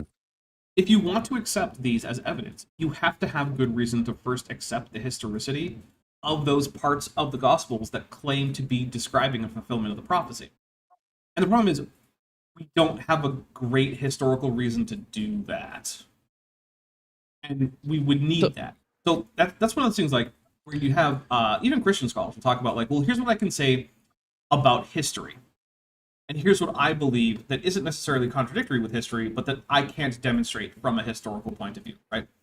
You cannot demonstrate from a historical point of view that these prophecies were fulfilled historically, because you can't demonstrate from a historical point of view that the Gospels are historically reliable enough to say that those events are accurate. That, So- and I will give him credit for this, is that Tovey Singer, whenever people talk about the prophecy in Daniel, like 400 years from whenever the decree goes out, blah, blah, blah, blah, blah, blah. And he's like, yeah, what year did that happen in exactly? And nobody can answer him. Yeah. Like, they don't have Obviously, consistent it answers. was So- 400 BC. Beyond this, let's grant, okay, let's grant that the Gospels are totally accurate historical depictions of what took place. Even at that point, it's just kind of astonishing that people like this don't recognize or don't even think far enough into this to go, hey, the writers of these texts were immersed in this culture and in this literature ahead of time. I wonder if that had any effect at all on the way in which they told their stories. Nah. And the other side of this is it just shows, one of the things that the Dead Sea Scrolls were really instrumental in showing us was the ways in which Jewish people were reading and using their texts in and around this time. So are these guys, Brian and what's her name? Do we remember what her name is? Woman who doesn't want to be here. Okay, the lady who doesn't want to be here. Do Brian and the lady who doesn't want to be here, or are they? Does this mean that they're now happy to concede that all those prophecies in the Habakkuk Pesher, or in the Damascus document, or in the Nahum Pesher, or the Micah Pesher, or the Psalms Pesher, or the Isaiah Pesher, are they happy to concede now at this point that all of those were totally fulfilled? That the prophets, the Hebrew prophets from antiquity, were looking forward to this group of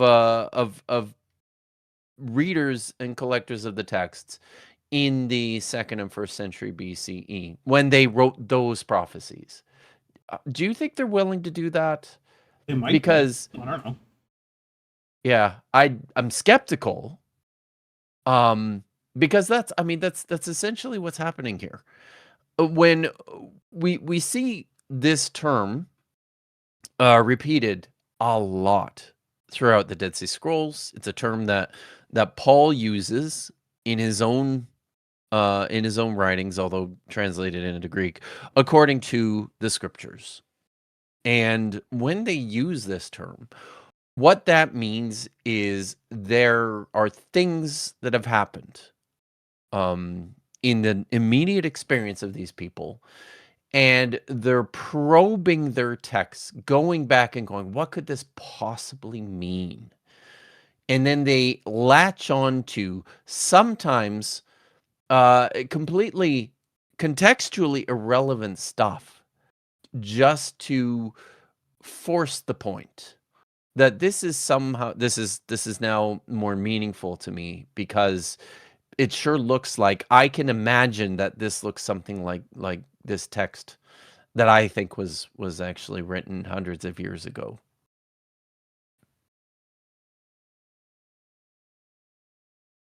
It's a great. Isn't that wonderful? It's So called the cool. Great Isaiah Scroll. I saw a facsimile of it, but it looked so real. I was like, "Is this really the Great Isaiah Scroll?" Well, it's a really good-looking copy. Props to Fine, whatever yeah. artist made the facsimile, I guess. Yeah. Props you to the artist. Yeah, so the facsimiles are available for the good ones are available. The ones the museums buy are available for. I think you can get like a set of 3, which is like the Isaiah Scroll, the Habakkuk Pesher, and the Community Rule, I believe, for the bargain price of about 50,000 euros. Okay. So Can I put that on my Amazon wish list? you should I should. absolutely. All right. I'll get you a link. Okay. Uh, It has to work in the US though, because I have a US Amazon. oh yeah, no, it totally works. Okay. I know the Museum of the Bible bought a set.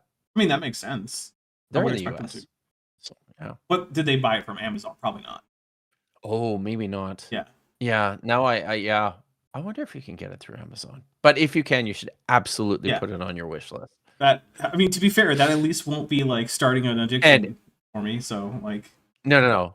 And if you get them, I absolutely have to come see you. So I I mean, can come see them. if you want to cross the border into the US, I'm not going to stop you. Don't recommend I'm it. actually doing well, you If I know. were you, I wouldn't go to the US for at least the next 3.5 years. I know. I know you're going to. I'm and I kind don't of recommend I'm, it. I'm But like, I am. So I'm still banking on the fact that I'm a white male Canadian. So I'm hoping that buys me some ICE has already some murdered at least one of those.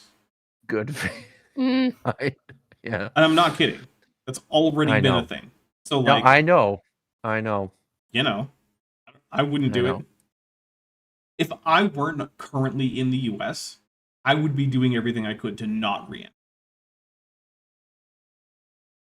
Yep. Lieutenant Matt, practitioner of license plate magic for $5 says, "Is this the Great Isaiah Scroll? It's only a model." Nice. Duh. I like that one. Yeah. But I did see some of the Dead Sea Scrolls, including a Genesis fragment that was on display. I got the book from when it was on display here Neat. locally. Oh, hey, look, stop, pause. Hold It on. is paused. Oh, Kip's doing show and tell. We got here, Kip. So, oops, my glasses. Damn it. That's the book. So it is it's the exhibit that was on at Southwestern Baptist Theological Seminary back in 2011. So that's what he went to go see. And oh no, so a lot of the fragments that were displayed at that exhibit were actually forgeries.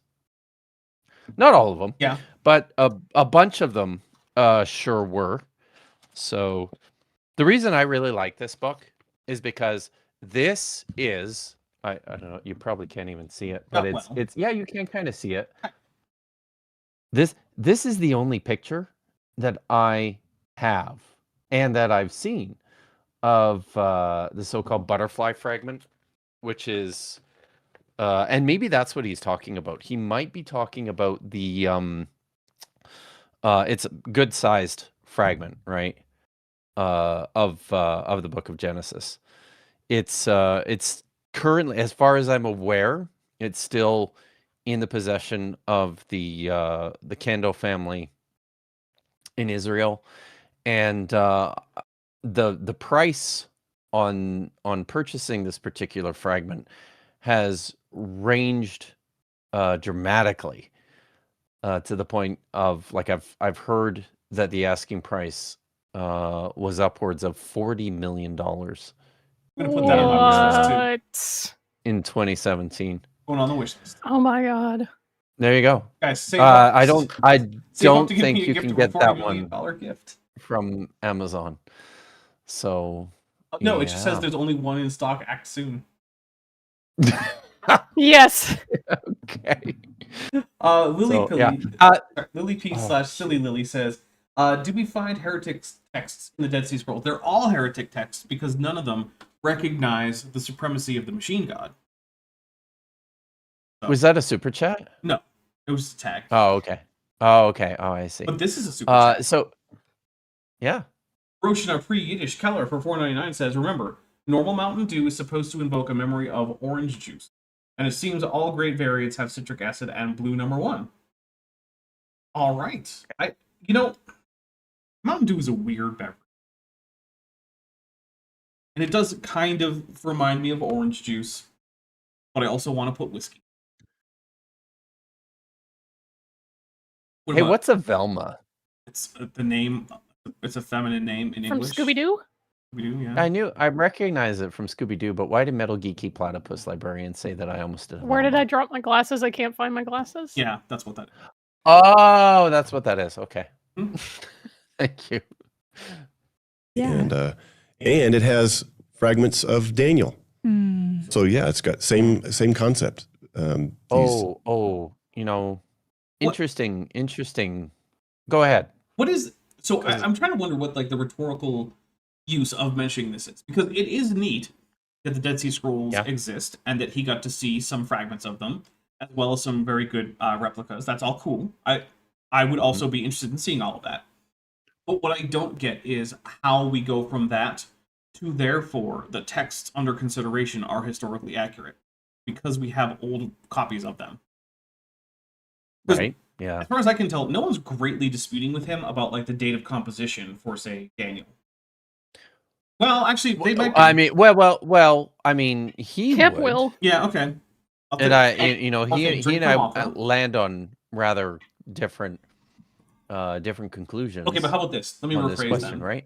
Yeah. No one that I know of is disputing that there were copies that existed around the time of the production of the Dead Sea Scrolls. Yes, that is true. So what does us having found such copies mean for the historicity of the texts themselves? Because to me, it seems like it's nothing. Now, I mean, I'll say this because I have actually seen this pop up in the comments on some of my videos more recently.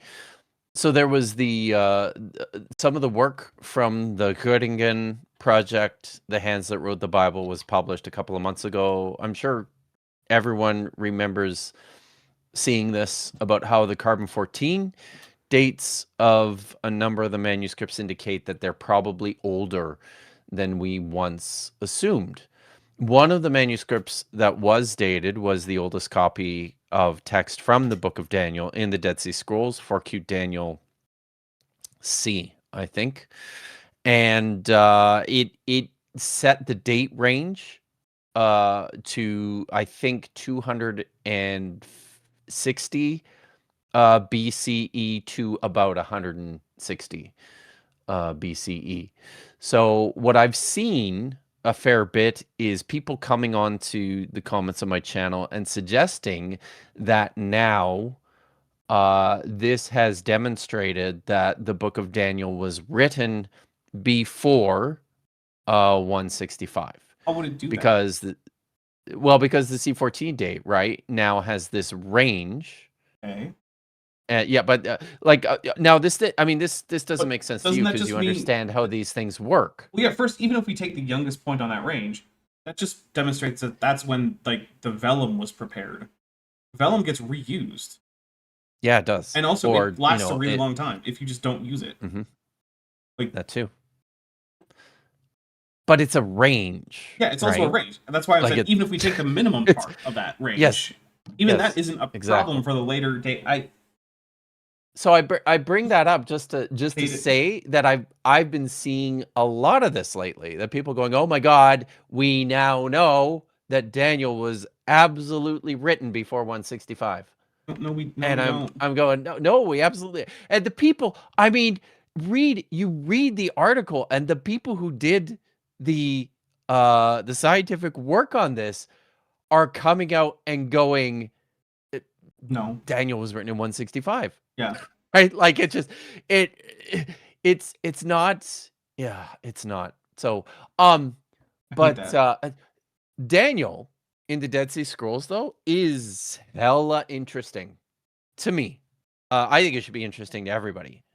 In part because we found a lot. There are a bunch of manuscripts. There's like 8 copies of text from the Book of Daniel, and you'll also notice that I strain when I talk about this kind of stuff from the Dead Sea Scrolls to say text from X book as opposed to copies of X book, and that's intentional, Right. because we have fragments, and lots of times scholars have made the mistake of interpreting these really tiny fragments to mean that we have like these copies, extensive copies of complete books, which is absolutely not what's there.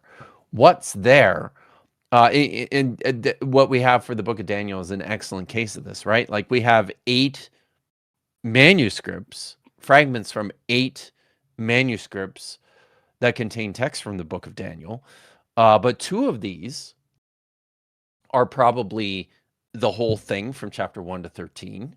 They're pretty late. They are late 1st century BCE or mid 1st century CE.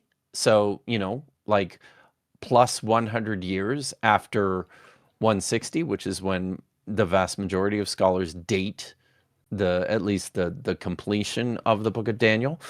So everything else, though, is partial. And many of these fragments actually, there are physical features on what survives which indicate to us that these could not have contained the entire book even. And that's super interesting to me. For example, this one manuscript, this oldest copy of the Book of Daniel, 4Q Daniel C, there's no question that it was only the vision from Daniel chapter 11 and 12. Like that was all that was on this manuscript. And then the other really interesting thing is when you divide the material, it's set aside the complete copies of the Book of Daniel for a minute. Nope. When you divide the Ring for Mothra material, when you divide the material into fragments that contain Aramaic Daniel and fragments that contain Hebrew Daniel,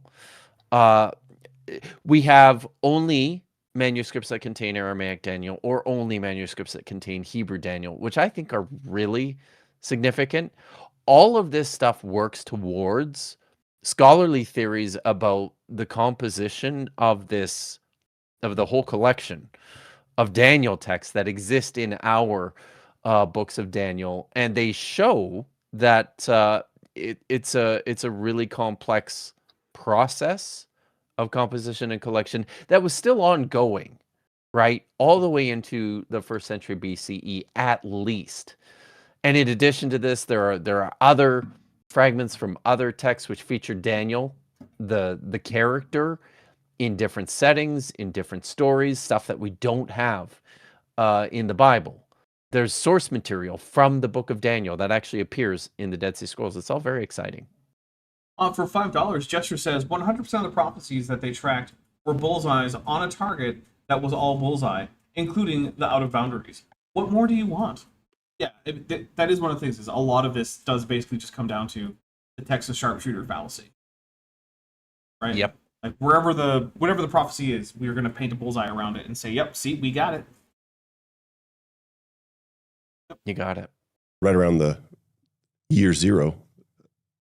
The year 0. The year 0. It's no year 0. No. 1 BC is followed by AD 1. Yep. I'm just going to take a drink for it. The year 0. Maybe he's just a Nine Inch Nails fan. Can't say things like that while I'm currently holding booze in my mouth. A couple of 100 years before, or several dozen years The Nine after. Inch Nails are pretty goddamn great, though, aren't they? Yes. That's when these things I'm a date fan to. of both And, Nine Inch Nails and the Nine Inch Nails.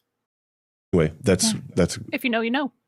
the prophecies are like you're saying, the prophecies are actually written and then like buried in the ground like a time capsule. Then they come true. Then we uncover the time capsule and No. Nothing in the Dead Sea Scrolls was written down onto those bits of parchment before the actual writing of anything. And like, I hate it. Again, all of this is It's just also not- assuming the historicity of some parts of the Bible in order to demonstrate the historicity of other parts of the Bible, and you haven't established the historicity of the first parts anyway. So in order for any of this to make sense, you have to start with, why should we say that the Gospels are a reliable historical record of the life of Jesus, despite the contradictions about the life of Jesus? So your first step is actually going to be to write a gospel harmony that is not actually an implausible combination of like complete nonsense that you just came up with one day in order to harmonize it. You're actually going to have to come up with good reasons why the contradictions are harmonizable. Then you're going to have to find independent evidence to suggest the historicity of your new harmonized version of the Gospels. Then you can talk to me about prophecies. That's like the bare minimum that you're going to have to do before you get to prophecies in Daniel mattering at all to this. Yeah. Also feels like he doesn't really understand how time capsules work. To be fair, he did say like a time capsule, and not that it was a time capsule. Yeah. Is it though? I not in the way, but he seems to be saying, like, as I understood him, he seems to be saying fulfilled prophecy like in a time capsule. No, he's saying that the Dead Sea Scrolls are like digging up a time capsule, and you get to see what people were doing way back then. Okay, and he's fine. saying, see, they had these texts way back then, as if anyone is suggesting that Daniel was composed after the New Testament. Which seems like he's trying to argue against that point, which no one is ever making. I've never encountered anyone. Nobody has ever made these points. Yeah. Right. Yeah. oh, this was actually written before the events that it foretold. Yes. Yeah. But not foretold. Right, that's the thing. Right? It was written Like, before the events that you think are fulfillments, but that we don't have good reason from a historical standpoint to accept, right? And now, I want to drive home. History is a rigorous scholarly pursuit, and we will never be able to say everything that's true about the past on the basis of history. However, if your argument is, I can show that this is historically accurate, what you're asking for is, do we have good historical reason to come to the conclusion that these events happened as described in this text? For the Bible, for most of the things, the answer is no. Does that mean that none of them happened as described? Probably some of them did. I don't know. But that's the thing. We can't say using the tools of history with the evidence that we have right now. Like, I don't know. What's your favorite Bible story from a narrative portion of the Bible? my favorite? Mm-hmm. Jeez. Mr. I effing love the Bible? Come on. But there's If so you love many. the Bible so much, name three of them. So, name 3 Bibles or 3 stories. I mean, right away, I think about some of my favorites. I mean, I really, really like the second creation story. I really like the Joseph story. I really We'll go like with the Joseph, succession right? narrative. Okay, let's go with Joseph. So, if we pick a bit out of the It's Joseph just story, great literature, by the way. right? Like, say we pick pick the part about him going off and becoming a slave in Egypt and having his master's wife be like, "Yep, I definitely got to hit that." How would we know if that's historically accurate? What evidence will be left behind about that? What could we find? There's like Even nothing. hypothetically. There's just nothing, right? Like even I mean, even if all of this stuff happened, you're not going to find Exactly. anything. I mean, you know, maybe you would you might find this is the journal of Mrs. Potiphar. I herself out. was super hot for this Hebrew slave who my husband appointed in charge of our house, and you know, so you might find something like that, right? But like those, like even Probably not that going to. would like never no like that. So- Just it does. And so my point is, like, let's say it happened, right? Yeah. We still can't say it happened as a matter of history, even though it did in this hypothetical. And so there's a series of questions here. At the top is, can we say that this is historically reliable? The answer is no for basically almost all of the Bible. Not all of it, but almost all of it. Did it happen is a separate question. And we can't really answer that with the tools of history, because the answer from the history is just, well, no, we can't say that it's part of history. So did it happen? For some of it, the answer is no, because we actually can tell from history. No, it definitely didn't happen, right? There was no Exodus, there was no conquest, the earth isn't 6,000 years old, there was no flood. We can say these things with high confidence. But, like, was there a guy named Joshua who got sold into slavery? Joseph? Yeah, that's fine, man. I'm sorry. Joseph? I don't know how to answer that question. The answer from history is just a big question mark, and there's no reason to say there was. Yeah. But then the last question then is like, okay, is this a story that has some kind of spiritual or cultural impact for you? And that's a question that you can answer regardless of the answer to the previous two questions about whether it actually happened and the historicity.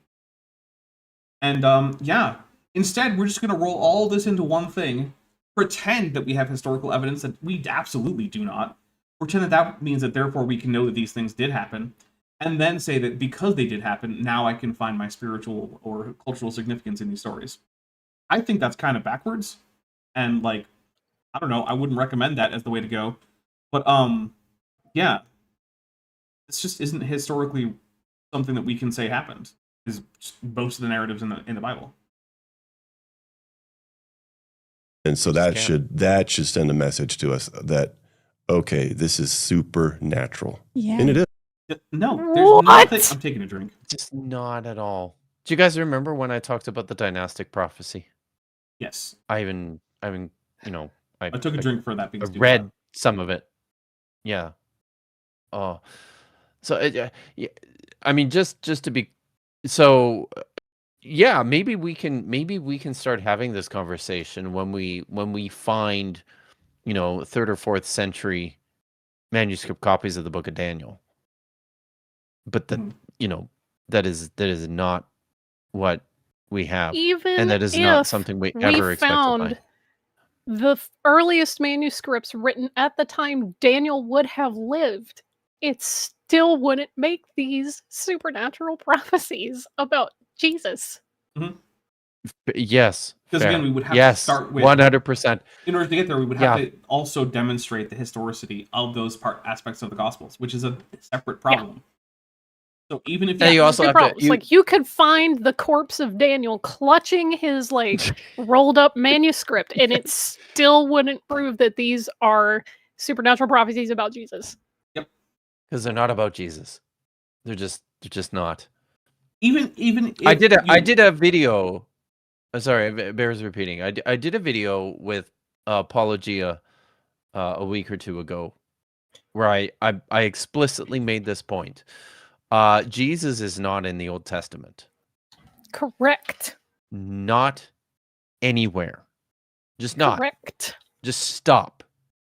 Because he's not there. He's not. Josh McGee's for $5 says, clearly the Joseph story is true. I've seen multiple versions of his Technicolor Dreamcoat. I mean, that is a compelling point that you make, sir. Hey, fun fact about the Technicolor Dreamcoat is that it makes 2 appearances in the entire Hebrew Bible.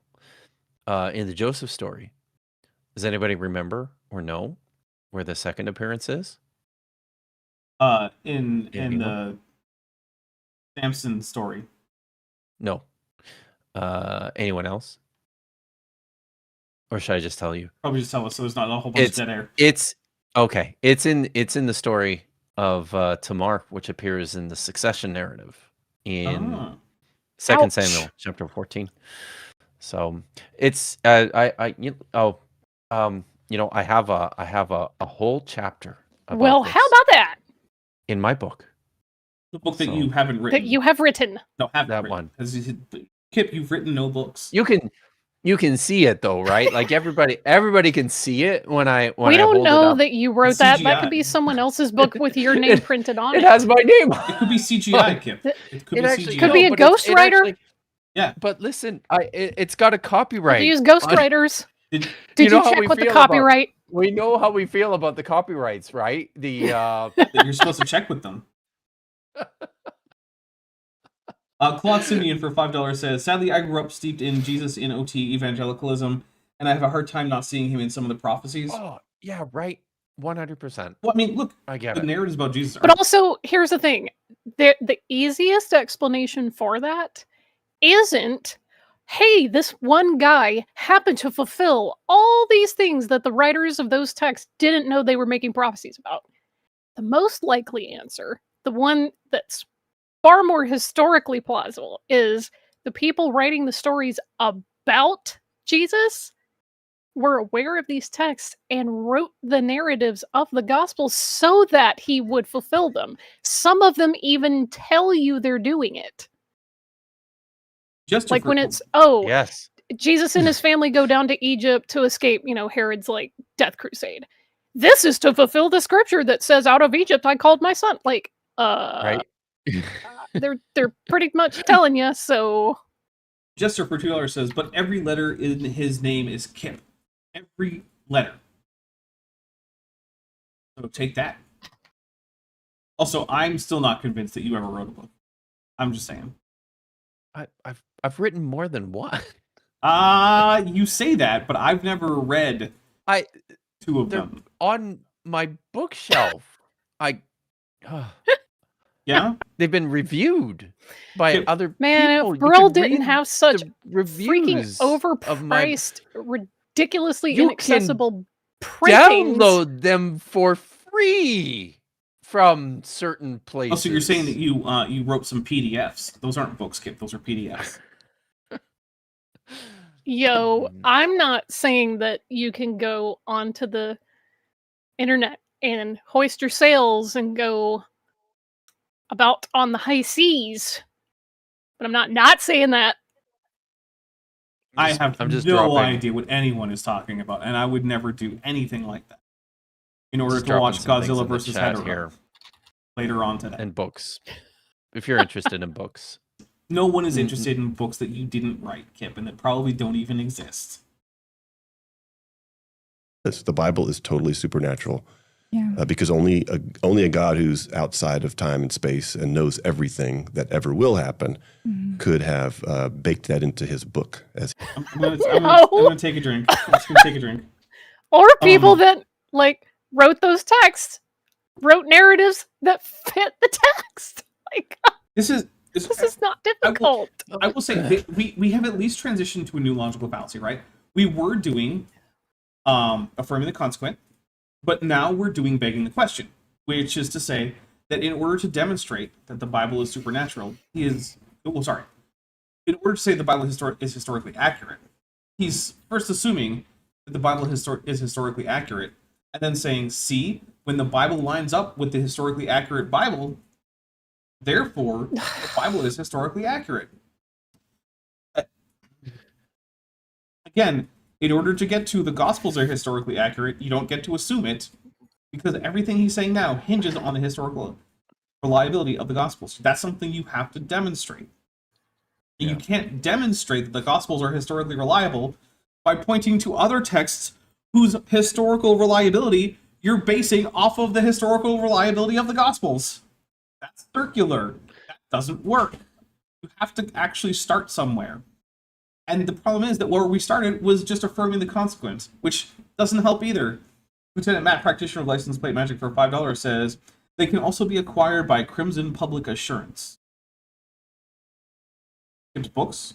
I don't know what Crimson Public Assurance is. Should I know that one?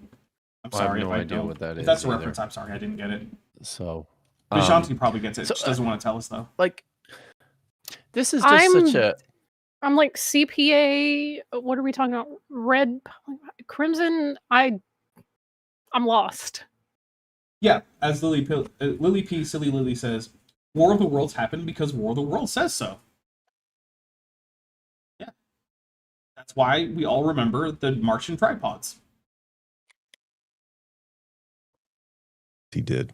Yes, absolutely. And so, as we're talking about these fulfilled prophecies, how should that increase our trust that God will fulfill his promises even today? What a stupid question. First of all, you haven't actually established that any of these are what you say they are. But second, if you had, then it would increase your trust in that because you had prior evidence of God fulfilling prophecies. So it would make sense that he would fulfill subsequent ones. That's how it would make sense. What kind of question is this? Dapper, my late father once said to me, "There are no stupid questions, just inquisitive idiots." And I thought that was really mean. And now I'm like, Nope, I get it. maybe he was right. Yeah. Joshua Geese for $5 says, the Bible is a cookbook confirmed. There you go. It does have recipes in it. That's true. Hey, fun fact. It gives you a recipe and then it says, but don't make this. In the US, you can't actually copyright a recipe. You just can't. That's why all those recipe websites and cookbooks have a whole bunch of stuff that isn't the recipe in it. So they have some kind of copyright. Yeah. Yep. Always my favorite thing. It's like, I wonder how to make this kind of cookie. Oh, wow, I just got some lady's entire biography. Cool. I still don't know how to make the cookies, though. Yeah. Well, he's laying it out as proof. He's setting it forth as evidence, and he's saying, test me, try me, check in, look into this, investigate this. No, you're doing that. Okay, and when you discuss... So, this is just, well, it made a claim, so the claim is true, because it says the claim is true. Oh, it's from Monty Python's Meaning of Life. Right, that's the name of the company that was in the building that like set sail in one of those skits in the Meaning of Life. Oh God, I haven't seen that in what's the name? What's the name of the company? Crimson Permanent Assurance. Oh, I really like that opening skit. I mean, they were all. I haven't seen that very good, forever. I know, me too. Maybe after Star Trek, we'll do a Monty Python movie watch through. Maybe I have not decided that. Star Trek is still a ways off, and it's a very long thing to watch. That I did tell the future before it happened, and it actually came to pass exactly the way I said it would, then that should change everything for you. You know, that should mean that. Except you can't demonstrate that that's actually the case. Yeah, that's the thing. Is like it would if you had demonstrated your point, which you haven't. Everything that has happened here has been either affirming the consequent or begging the question. That's not a good way to argue. And the thing is, I know that creationists can recognize things like logically fallacious arguments in some contexts, right? Like, and this is not me trying to make a internet or YouTube beef or something, right? But a young Earth creationist I've talked to, Peter Markley, right? Guy does some pretty good flat Earth debates against flat Earthers. He can recognize all sorts of bad arguments and pick them apart and tell you why they don't work, why they don't follow, give you evidence for the globe, why those do work, why that does follow, why his arguments work. But then I talked to him about young Earth creationism, and he realizes, like, well, I know what I think, but it sounds like an argument that a flat earther might make. It's like, yeah, that's because that's all the arguments for young Earth creationism. Young Earth creationists have a blind spot when it comes to recognizing bad arguments when it comes to certain aspects of their theology. Otherwise, you wouldn't be a young Earth creationist. Because there's no good reason to be one. All of the evidence is against it. None of the evidence is ever for it. The best that you can get is evidence that's not dispositive to the question. That's the absolute best you get. And so, yeah, you just have these blind spots. And not just about the age of the Earth. It's also about things like this. Like, do we actually have historical reason to accept the reliability of these books? And for the most part, the answer is no. Although, if you conversely have some kind of, like, you know, edgelord atheist telling you that the entire thing is made up and nothing in it happened, well, that's also not true. That's also a dumb thing to say. So boring. Yeah. Fun fact. Believing everything that's in the Bible simply because it's in the Bible is on the same footing as saying everything in the Bible is wrong because it's in the Bible. Those are equally dumb things to say. Equally dumb. Shouldn't say either of them. Nope. That should mean that you basically take at face value and take as true everything I say. Okay, but we know that not everything that's in there is true. It's true, right? There's a whole swath of stuff for which my answer is like, I don't know, right? Like if you tell me like, hey, what do you think is the historical like, or how likely do you think it is that the stories in like Second Chronicles happened? I'd be like, I don't know, like not super high, but not zero. I don't know what to tell you. But for some of it, there's like also most Genesis, the answer is just no, it didn't. yeah. There's also this strong tendency. I mean, it's a common tendency from most people, but it's really strongly propagated and promoted by Christian apologists and this young Earth creationists. There's this tendency to think that the goals of the writers are the same as ours. Yeah. And that creates all sorts of confusion. So I encountered this recently because there's an obnoxious blogger who wrote a multi-part series review of my book. That doesn't exist. That doesn't exist. And manages to get almost everything wrong because of a failure to understand this point, right? I talk about how much mythology, and I'm doing the scare quotes here because in the first place, mythology is not really a genre.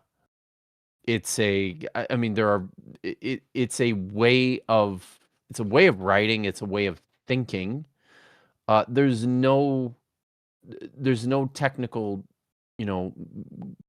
collection of literature that we can point to and say this is mythology as distinct from these other texts. I mean, I guess there are, but it's such a large inclusive grouping. Mythology is that a it's hard retroactive genre that we apply to works that were not written in any identifiable genre at the time.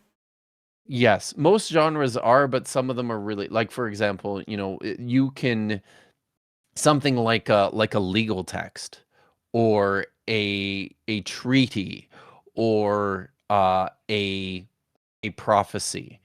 Those are easier to define because they actually have specific technical or literary features that you can point to and go, this is part of this genre.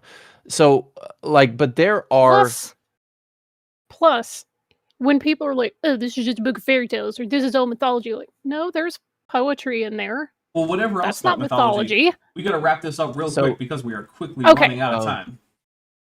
And if you want to have more than 30 seconds, you're going to have to make it real quick. Yeah, I probably can't do that. So I'm just going to abandon the point. You've abandoned it again? Abandon it. I'm just abandoning it. Oh, man. No, I didn't abandon you. I abandoned the point. Yeah, I know, but you're always... Kip is always abandoning things. Us, points, all sorts of stuff. Sometimes. All right, Kip, you got 30 seconds. Tell us what's coming up. All right. Tonight, Dr. Joel Carrico is going to be in the house, and I mean, like, in the house. We're drinking scotch, and we're talking about the Bible, and it's going to be super fun. So that starts at 6:30 p.m. on my channel.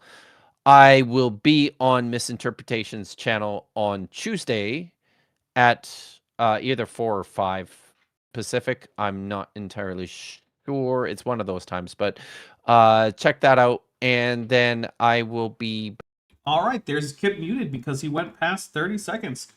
What's coming up here on this channel is that, let's see. So we've got, on Tuesday, we've got Tisdale Tuesday at 6 p.m. That's Pacific, 9 p.m. Eastern. That's with Chesh. So that'll be fun. Then on a Thursday, I am mirroring a stream that I did over on Craig's channel with Chesh and Craig and Planner Walk. Because the character Steve McRae has reared his head again, just threatening violence against trans people broadly. So, yeah, we decided that we would revisit that character, who normally I would not talk about, except that he resurfaced to threaten people with violence. So, I figured it was probably important to talk about. Let's see. Then on Friday, We should have Kip back. Kip, are you coming back? You're not currently muted. Oh, on for the You mean game on Saturday? Friday night? Friday. Oh, Friday for your game. Yeah. Yeah. Yeah, All right, I'm that's coming back 5 for that. p.m. Pacific, 8 p.m. Eastern. Then on Saturday, I'm sorry, we're back. All right, Vish, you got another 30 seconds. Tell people, go. I'm mostly going to focus on the copy editing gig that I have, and then I might do a quick update on my new DNA results, which I'm pretty excited about.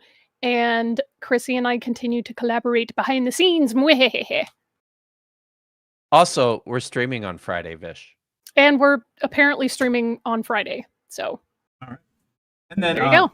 Jillian Equatorial South Pole Ren says, oh, the dinosaur gets more time than Kip. Yes, this is the dinosaur's channel.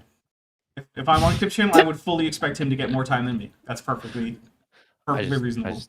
I just take all the time. 'Kay. Mhm. Right. All right. Anyway, Well, have a good weekend, everybody. Bye. Yep. So hang out over on my Discord. We're going to be watching Godzilla vs. Hedorah, if that interests you. If it doesn't, then don't hang out for it. I don't care. It's fine. So yeah, stay safe out there. Have a great weekend. Furthermore, ICE must be abolished. Hey, before you leave, I just want to take a second to thank my patrons and channel members, especially those pledging $20 or above.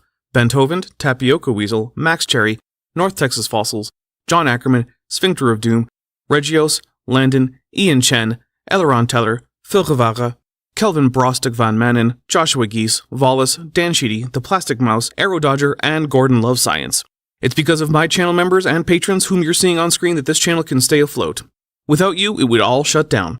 If you want to join the team, there's a link to join the channel below this video, and there's a link to join the Patreon in the description. On the Patreon, you can get a 15% discount for pledging annually, and either way, you get early access to virtually all of my scripted videos months before they come out for the general public. Thanks for watching.